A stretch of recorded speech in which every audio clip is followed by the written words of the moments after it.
बिस्मिल्लाहिर्रहमानिर्रहीम। अस्सलाम वालेकुम नाज़रीन, आप यूट्यूब चैनल देख रहे हैं। मैं इमरान खान हूँ। पाकिस्तान के लिए मौजूदा हुकूमत जो है उसकी वजह से एक के बाद एक बुरी खबर आती है और ये इनके करतूत हैं जिनकी वजह से पाकिस्तान को आलमी सतह पर शर्मिंदगी का सामना करना पड़ता है। अभी कल ही मैंने आपको बताया कि चैम्पियन ट्रॉफ़ी का जो मेज़बान था वो पाकिस्तान था और जो आखिरी तकरीब थी जहाँ पे इंडिया ने चैम्पियंस ट्रॉफ़ी जीत ली, तीसरी मरतबा वो जीते हैं। शानदार खेल उन्होंने खेला है और बड़ी प्रोफेशनल क्रिकेट उन्होंने खेली है। तो वहाँ जो तकरीब थी उसके अंदर से पाकिस्तान ही गायब था। यानी ये तारीख में पहली मरतबा हुआ है कि जो मुल्क मेज़बान है वो मुल्क ही फाइनल के बाद होने वाली तकरीब से, जो ट्रॉफ़ी देने वाली तकरीब है, उससे गायब है। और ये सवाल शुएब अख्तर साहब ने सबसे पहले उठाया और फिर बहुत सारे लोग उसके बाद से अब तक इसके बारे में बात कर रहे हैं। वो कह रहे जी पीसीबी का नुमाइंदा ग्राउंड में मौजूद था लेकिन न 3 में न 13 में, यानी पाकिस्तान कहीं भी दिखाई नहीं दिया। इतना बड़ा इवेंट पाकिस्तान ने करवाया, उसकी मेज़बानी की, इतना अरबों रुपया कौम का लगा दिया, जनाब नए स्टेडियम तैयार किए गए, ये कर दिया वो कर दिया, और मिला क्या? कुछ भी नहीं। अब नाजरीन, एक और जो बुरी खबर है वो ये है कि इमरान खान की जमात पर बदतरीन क्रैकडाउन किया गया और इसके अलावा कुछ और दावों के साथ पाकिस्तान को 2025 के लिए स्विस मॉनिटर की इंसानी हुकूक की वॉच लिस्ट में शामिल कर लिया गया। ये पाकिस्तान में इंसानी हुकूक ठीक नहीं है, इसको डालो मॉनिटरिंग के अंदर और वॉच लिस्ट के अंदर इसको शामिल किया जाए, इसके ऊपर नज़र रखी जाए। पाकिस्तान को लिस्ट में शामिल करने की वजह शहरी आज़ादी महदूद होना, इंसानी हुकूक के कारकुनों को हुकाम की जानिब से मनमाने तरीके से निशाना बनाना और सहाफ़ियों को काले कवानीन के ज़रिए दबाना, ये वो वजूहात हैं। यानी जैसे इन्होंने ये पीका का एक काला कानून बनाया है और उसके अलावा इन्होंने जो कुछ भी किया पाकिस्तान में सहाफ़ियों के साथ, पॉलिटिकल एक्टिविस्ट हैं उनके साथ, सियासी जमातों के कारकुनों के साथ, ख़ास तौर पे पाकिस्तान तहरीक इंसाफ को बहुत बुरी तरह टारगेट किया है। अच्छा जी, इसके अंदर जो है वो जिसमें शहरी आज़ादियों में तेज़ी से कमी का सामना करने वाले ममालिक की एक फ़हरिस्त है और स्विस ने अपनी वेबसाइट पर पाकिस्तान की हैसियत को दबाया हुआ करार दिया। ये एक घुटन है पाकिस्तान के अंदर, पाकिस्तान में जो है वो हालात ठीक नहीं है।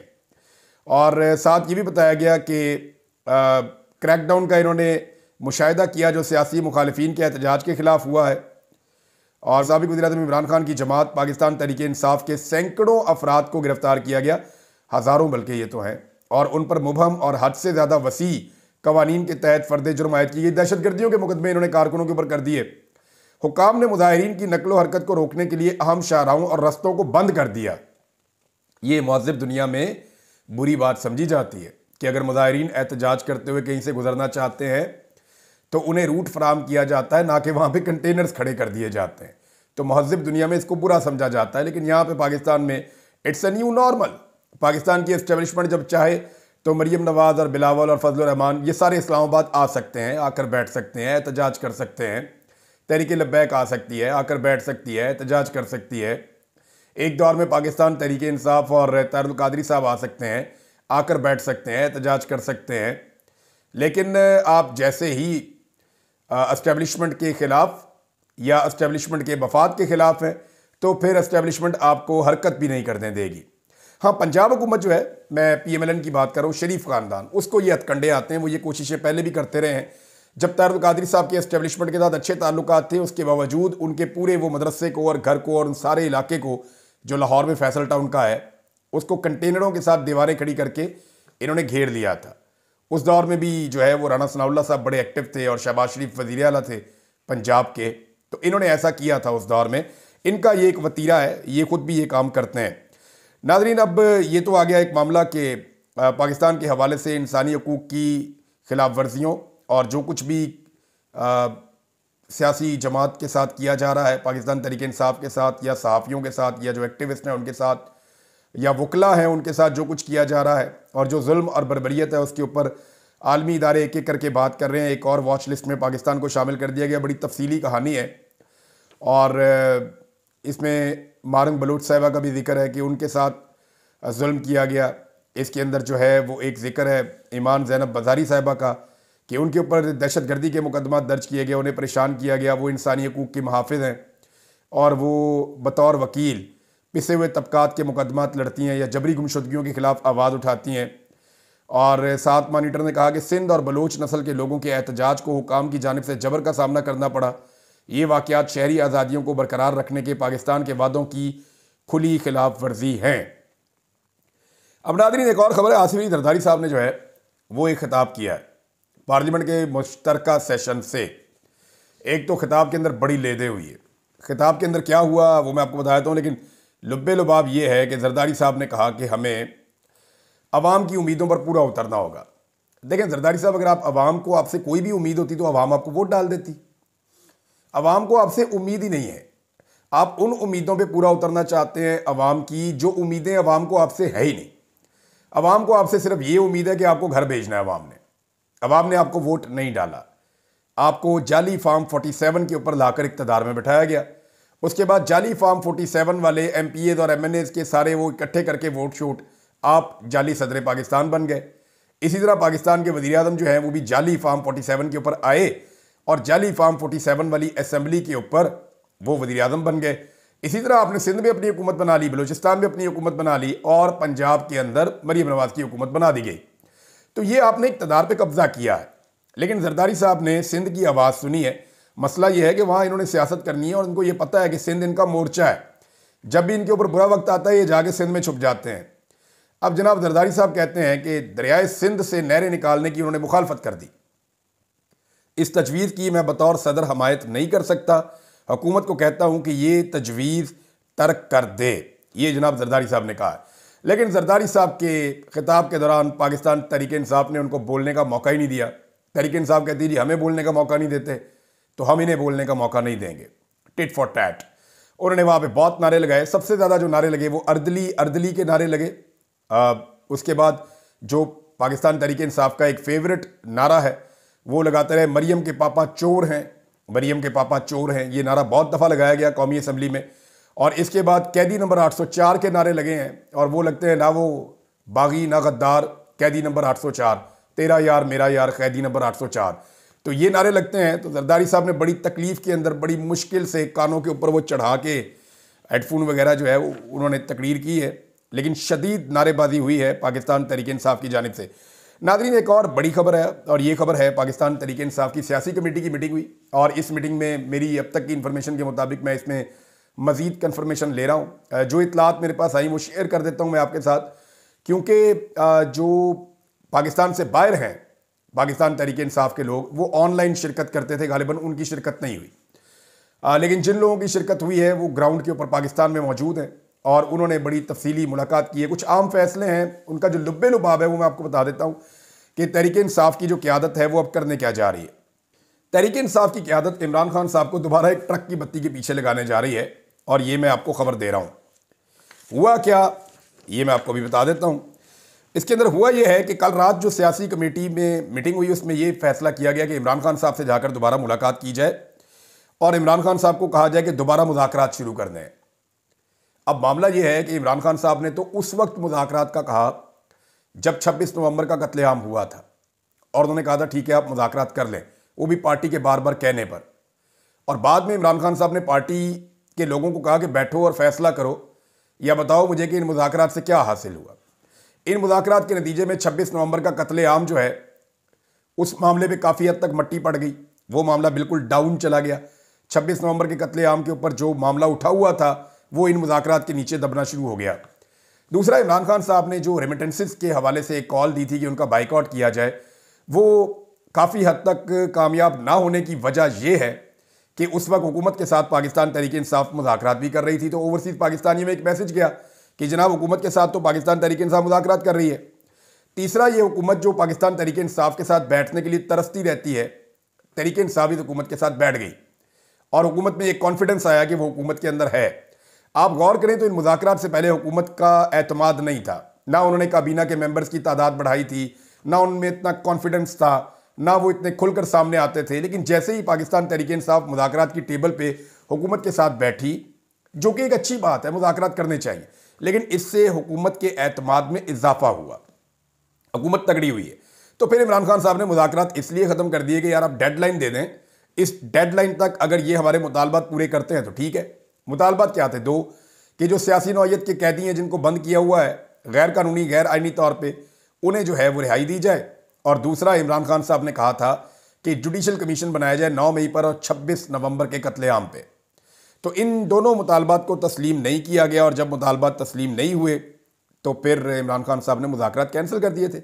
अब पाकिस्तान तहरीक इंसाफ चाहती है कि ईद के बाद बजाय इसके कि, ये मैं क़यादत की बात बता रहा हूँ, उन्हें यह लगता है कि ईद के बाद बजाय इसके कि एहतजाज की तरफ जाए या एक एहतजाज की कॉल दी जाए, करना यह चाहिए कि हुकूमत के साथ दोबारा मुज़ाकरात के अंदर एंगेज हो जाना चाहिए।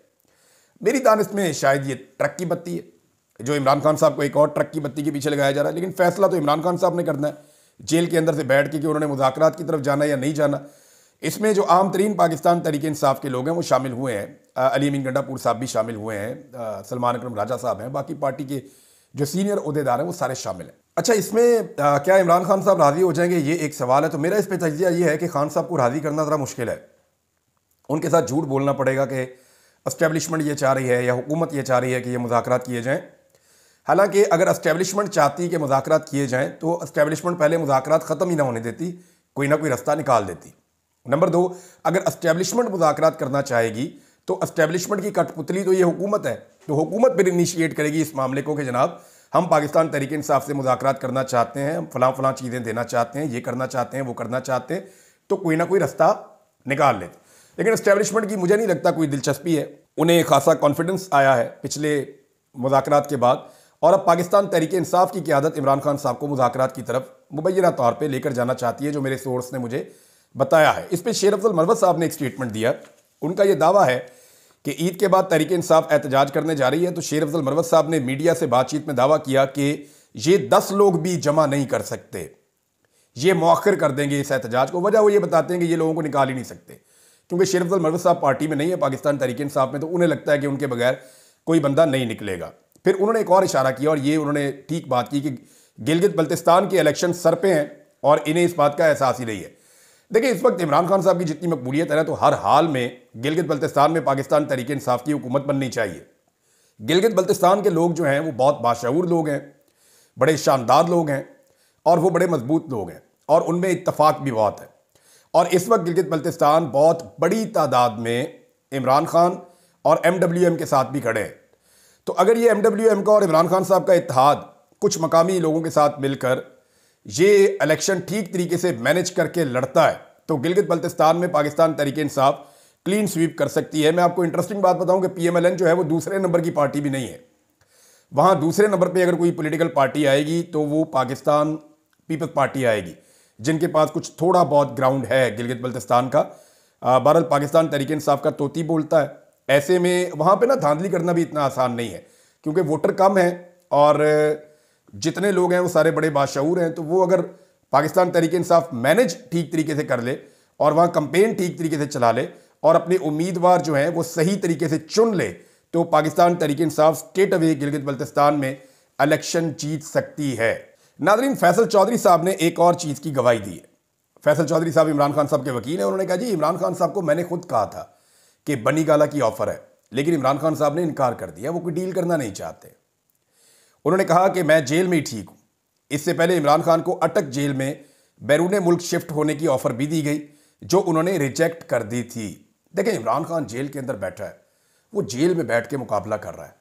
वो ये कह रहा है कि मैं इस हुकूमत से मुज़ाकरात भी नहीं करना चाहता, मुश्किलात है तो सह लेंगे, लोग अपने हक के लिए बाहर निकलें और इस हुकूमत को तस्लीम ना करें, क्योंकि ये जाली मैंडेट के साथ आई है। अब इमरान खान जेल में बैठ के सख्तियां बर्दाश्त करके, पाकिस्तान की तारीख की सबसे सख्त जेल है इमरान खान की। इतनी सख्त जेल पाकिस्तान की तारीख में किसी सियासी कैदी ने नहीं काटी। नवाज शरीफ जब भी जेल गए तो नजर आते थे, उनकी आवाज सुनाई देती थी, उनकी तस्वीर दिखाई देती थी। नवाज शरीफ साहब को बाहर लाया जाता था, बार बार सामने दिखाया जाता था, बीमार होकर आराम से अस्पताल भी आ जाते थे। लेकिन इमरान खान के साथ ऐसा कुछ नहीं है, वो डट के जेल काट रहा है। आज तक आपको इमरान खान साहब की एक मरतबा भी शक्ल नहीं दिखाई गई, एक मरतबा भी इमरान खान की आवाज नहीं सुनाई गई। सरकार ने ऐसा बंदोबस्त किया, गुज़िश्ता 1.5 साल से ज्यादा टाइम हो गया है कि इमरान खान ना किसी को दिखाई दे ना किसी को सुनाई दे। तो इतनी सख्त जेल आज तक किसी सियासी लीडर ने नहीं काटी। सियासी लीडर के लिए सबसे बड़ी मुसीबत यह होती है कि वो लोगों के सामने ना आ सके, लोग उसे देख ना सकें, उसकी आवाज ना सुन सकें। देखिए ना, जो लीडर होता है जब वो जेल में जाता है तो उसकी मकबूलियत में इजाफा होता है। उस वक्त वो चाहता है कि वो पब्लिक को नजर आए, लेकिन इमरान खान साहब से ये वाली सहूलत भी छीन ली गई है। और हुकूमत की दूसरी तरजीहात क्या है, ये आप सुन के एक और खबर हैरान हो जाएंगे। 92 न्यूज़ के ब्यूरो चीफ हैं और उन्होंने एक खबर दी है, तारिक अजीज साहब। वो ये कहते हैं कि नए वुज़रा के लिए मिनिस्टर इनक्लेव में बंगलों की अलाटमेंट, ये एक मसला बन गया था, बंगले नहीं मिल रहे थे मिनिस्टर इनक्लेव में, तो वहाँ पे जो घुसपैठिए घुसे हुए निकालने के लिए ख्वाजा हसन साहब की ड्यूटी लगाई गई। और वजीर ही इतने ज़्यादा हो गए कि रिहाइशगाहें कम पड़ गई हैं। तो बहरहाल अब उनकी गाड़ियों का मसला बन गया है। वुज़रा ने कहा जी कि हमने छोटे मॉडल की गाड़ियाँ नहीं लेनी या पुराने मॉडल की गाड़ियाँ नहीं लेनी, हमें ज़बरदस्त किस्म की अप टू डेट गाड़ियाँ मिलनी चाहिए।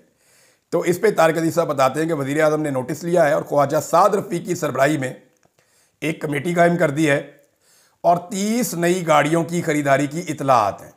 अंदाज़ा कीजिए आप, पाकिस्तान एक गरीब मुल्क है, पाकिस्तान कर्जे से चलने वाला मुल्क है, पाकिस्तान के हालात आपके सामने हैं कि हमारे कितने पतले हालात हैं। ऐसे वक्त में भी पाकिस्तान की हुकूमत के चौंचले क्या हैं कि वुज़रा को नई गाड़ियाँ लेकर देनी है, बेहतरीन लग्जरी घरों के अंदर इनको शिफ्ट करना है। अंदाज़ा कीजिए आप, ये इस तरह पाकिस्तान चला रहे हैं। नाज़रीन, आलिया हमजा साहिबा के हवाले से मैं आपको एक बात बताऊँ, आने वाले दिनों में मुझे लगता है कि उनको टारगेट किया जाएगा और बाकायदा किया जाएगा। उसकी वजह यह है कि उन्होंने कुछ ऐसी चीज़ें की हैं जिससे इस निज़ाम को बड़ी प्रॉब्लम है। एक तो वो बड़ा एक्टिवली पूरे पंजाब में मूव कर रही हैं। अभी जो पता चला कि वो चकवाल में और तलागंग के इलाकों में गई हैं, वहाँ जाके उन्होंने पार्टी की तंजीम से मुलाकात की, जिन लोगों के साथ जुल्म और ज़्यादती की गई उनको इकट्ठा किया। इससे पहले वो मंडी बहाउद्दीन भी गई थी, जो किया गया था। आलिया हमजा साहिबा ने एक बड़ी ज़बरदस्त चीज़ जो है वो इंट्रोड्यूस की है पार्टी में और इसके ऊपर उन्होंने ज़ोर दिया है और उन्होंने ये कहा है कि पंजाब भर में जिसके घर में भी पुलिस और नामालूम अफराद दाखिल हों या जिसकी भी चादर और चार दीवारी का तकद्दुस पामाल किया जाए, वो फौरी तौर पे पुलिस को दरख्वास्त देगा और जो दरख्वास्त नहीं देगा उसका केस माना ही नहीं जाएगा कि उसके साथ कोई ज़्यादती हुई है। यानी पंजाब में जिसके घर के अंदर भी चादर और चार दीवारी का तकद्दुस नामालूम अफराद या पुलिस या कोई एजेंसियाँ पामाल करें, वो फौरी तौर पे बाउंड है कि वो अपनी पार्टी को इतला देगा तहरीरी तौर पे, और तहरीरी तौर पे वो बंदा पुलिस को एप्लीकेशन देगा, इंतजामिया को, हुकूमत को या पुलिस को, इदारों को। अच्छा, पुलिस इसमें FIR तो काटेगी नहीं, ये तो सबको पता है, लेकिन वो एप्लीकेशन बाद में चली जाएगी अदालत में और अदालत के अंदर ये केस पेंडिंग हो जाएगा। आज नहीं तो कल पाकिस्तान तहरीक इंसाफ की हुकूमत आएगी और ये ब्यूरोक्रेट्स हो गए, ये पुलिस हो गई, ये सब लोग नौकरी पेशा लोग बहुत बुज़दिल होते हैं, बहुत ज़्यादा बुज़दिल होते हैं। इन्हें ज़रा सा भी शक हो जाए ना कि इन्हें अगले दौर में मुसीबत का सामना करना पड़ सकता है, तो ये कभी भी गलती नहीं करते और कानून नहीं तोड़ते। ये इसलिए कानून तोड़ रहे हैं कि पाकिस्तान तहरीक इंसाफ रिएक्ट नहीं कर रही। जब पाकिस्तान तहरीक इंसाफ ने इनकी ब्यूरोक्रेट्स की शक्लें निकाल के सोशल मीडिया पे दिखाना शुरू कर दी थी ना कि ये इनके माँ बाप भी देख लें, इनके बच्चे भी देख लें, ये सब देखें कि इनके ये जो सपूत है ख़ानदान के, ये किस किस्म का जुल्म और बर्बरियत कर रहे हैं, ये किस तरह लोगों को पीस रहे हैं, ये किस तरह लोगों का जीना हराम किया हुआ है इन्होंने, या कैसे इन्होंने धांधली की है, तो इन ब्यूरोक्रेट्स को मुसीबत बन गई थी। ये रिक्वेस्टें करते थे पाकिस्तान तहरीक इंसाफ से और डरना शुरू हो गए थे कि हमें ये काम नहीं करना। तो ये चीज़ें हुई हैं माजी में। अब मेरे ख्याल में ये एक अच्छी ऑप्शन है कि जिसके घर भी चादर और चार दीवारी का तकद्दुस पामाल हो, वो फौरी तौर पे जो है वो पुलिस को दरख्वास्त दे और बाद में अदालत के अंदर दरख्वास्त दे और ये मामला चलता रहे। PTI की हुकूमत एक दिन तो आनी है, ऐसा तो हो नहीं सकता आप हमेशा उनको बाहर रखें। तो ये ब्यूरोक्रेट खुमियादा भुगतेंगे और ये एस्टेब्लिशमेंट कभी पीछे मुड़ के देखेगी भी नहीं। ये भी मैं आपको बता देता हूँ इंटरेस्टिंग बात। एस्टेब्लिशमेंट ने जिन ब्यूरोक्रेट्स के साथ मिलकर शहबाज शरीफ और नवाज शरीफ की पार्टी के साथ ज्यादती की थी मुशर्रफ के दौर में, बाद में जब शहबाज शरीफ और नवाज शरीफ साहब इक़्तिदार में आए थे तो उन्होंने चुन चुन के उन ब्यूरोक्रेट से बदले लिए थे। और मज़े की बात यह है कि उस वक्त एस्टेब्लिशमेंट ने उन ब्यूरोक्रेट्स का तहफ़्फ़ुज़ नहीं किया। तो आज जितने भी ब्यूरोक्रेट्स हैं या जितने भी पुलिस वाले हैं जो एस्टेब्लिशमेंट के आलाकार बन के गैर कानूनी और गैर आइनी काम कर रहे हैं, वो इस बात को याद रखें कि कल को एस्टेब्लिशमेंट के लोग उनका टेलीफोन भी नहीं उठाएंगे और वो बेचारे मिन्नतें करते रहेंगे कि हमें बचाओ, और उन्हें बचाने वाला भी कोई नहीं होगा। नाज़रीन, मेरे पास और बहुत सारी खबरें हैं, लेकिन गुजरावाला से एक ऑडियो वीडियो हमारे पास आई है। मैं वो ऑडियो का एक हिस्सा आपको सुना देता हूँ, वो आप सुन लीजिए पहले कि वहाँ पे क्या किया जा रहा है गरीबों के साथ, गरीब लोगों की ज़मीनें कैसे ली जा रही हैं। अच्छा, इसमें जो मेरा कंसर्न है वो ये नहीं है, हो सकता है कोई सेक्शन सुक्शन लगा के ज़मीनें ले ली हो ज़बरदस्ती, DHA के लिए, सड़कें निकालने के लिए रास्ते निकाले जाते हैं ऐसे, लेकिन ये ज़रखेज़ ज़मीनें हैं, जहाँ पे ये DHA और बनाया जा रहा है, सड़कें बनाई जा रही हैं, वो नौजवान बेचारा कह क्या रहा है, जरा उसकी आप बात सुने।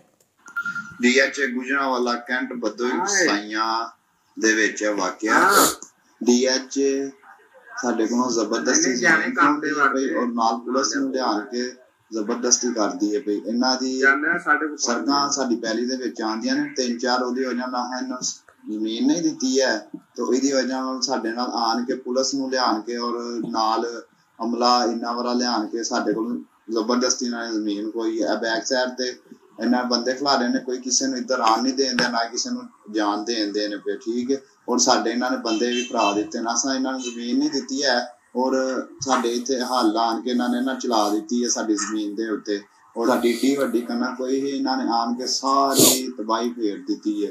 ਇਹ ਕੋਈ ਪਾਕਿਸਤਾਨ ਦਾ ਕਾਨੂੰਨ ਹੈ ਕਿ ਕਿਸੇ ਲੋਕਾਂ ਨੇ ਅਗਰ ਕੋਈ ਜ਼ਮੀਨ ਇਹਨਾਂ ਨੂੰ ਨਾ ਵੀ ਦਵੇ ਤੇ ਇਹਨਾਂ ਨੇ ਜ਼ਬਰਦਸਤੀ ਪੁਲਿਸ ਨੂੰ ਲਿਆਣ ਕੇ ਔਰ ਜ਼ਮੀਨ ਜ਼ਬਰਦਸਤੀ ਜ਼ਮੀਨ ਖਵਾਉਂਦੇ ਨੇ, ਪੁਲਿਸ ਨੂੰ ਲਿਆਣ ਕੇ ਨਾ ਕੋਈ ਪੈਸੇ ਦੇਂਦੇ ਨੇ ਨਾ ਕੋਈ ਸ਼ਹਿਰ ਦੇਂਦੇ ਨੇ ਪਏ, ਔਰ ਸਾਰੀ ਕਣਕ ਦੇ ਉੱਤੇ ਸਾਡੀ ਇਹਨਾਂ ਨੇ ਤਬਾਹੀ ਲਾ ਦਿੱਤੀ। ਉਹ ਸਾਹਮਣੇ ਹਲ ਚੱਲਦੇ ਨੇ ਪਏ, ਚੈੱਕ ਕਰੇਨਾਂ ਚੱਲਣ ਦੀਆਂ, ਟਰੈਕਟਰ ਹੈ, ਵੱਡੇ ਵੱਡੇ ਕੜਾਹ ਚੱਲਦੇ ਨੇ ਪਏ, ਆਪਣੀ ਸੜਕਾਂ ਕੱਢੀ ਜਾਂਦੇ ਨੇ, ਇਹਨਾਂ ਦੀ 3-4 ਸੜਕਾਂ ਆਉਂਦੀਆਂ ਨੇ ਤੇ ਸੜਕਾਂ ਕੱਢੀ ਜਾਂਦੇ ਨੇ ਪਏ, ਔਰ ਸਾਹਮਣੇ ਗੱਡੀਆਂ ਵੀ ਖਲੋਤੀਆਂ ਨੇ, ਉਹ ਸਾਹਮਣੇ ਪੁਲਿਸ ਵਾਲੇ ਦੀ ਗੱਡੀਆਂ ਵੀ ਖਲੋਤੀਆਂ ਨੇ, ਨਾ ਹੀ ਕਿਸੇ ਨੂੰ ਕੋਈ ਸ਼ਹਿਰ ਦੇਂਦੇ ਨੇ ਪਏ ਨਾ ਉਹ ਕਰਨ ਦੇ ਨੇ ਪਏ। ਅਗਰ ਇਹਨਾਂ ਨੂੰ ਜ਼ਮੀਨ ਨਾ ਦਈਏ ਪੁਲਿਸ ਨੂੰ ਲਿਆਣ ਕੇ DHA ਵਾਲਾ ਜ਼ਬਰਦਸਤੀ ਜ਼ਮੀਨ ਖੋਹਣਗੇ ਪਏ ਇਹਨਾਂ ਨੂੰ लोगों को। अच्छा, और भी है इसमें काफ़ी, बेचारा अपना रो रहा है ये नौजवान, और ये शेयर की है ऑडियो वीडियो अरसलान बलोच साहब ने, ये अपने मोबाइल से वीडियो बना के ये कह रहा है जी कि, और ये दरखेज़ ज़मीनें हैं। देखिए, मेरा ये कहना है कि अगर आपने ग्रीन इनिशिएटिव लेकर आना है, ग्रीन इनकलाब आप लेकर आना चाहते हैं, जैसा कि आर्मी चीफ कह रहे थे कि पंजाब के अंदर, तो चोलिस्तान की बजाय ये इलाके ज़्यादा बेहतर थे। ये दरखेज़ ज़मीनें हैं, यहाँ पे आपके पास पहले से एक पूरा सिस्टम बना हुआ है, सदियों से यहाँ पे जो है वो खेती बाड़ी हो रही है, और नहरी ज़मीनें हैं, शानदार ज़मीनें हैं, दरखेज़ ज़मीनें हैं, तो इनको इस्तेमाल किया जाता है। यहाँ पे हम सोसाइटीज़ काट देते हैं या प्लाटों से पैसा बना लेते हैं, और वो जो एरियाज़ रेगिस्तान बन चुके हैं वहाँ पे हम नहरें लेकर जा रहे हैं। इस पे जरदारी साहब ने भी वैसे अब एतराज़ कर दिया। अब तक के लिए इतना ही नादरीन, अपना ख्याल रखिएगा, अपने इस चैनल का भी। अल्लाह हाफ़िज़।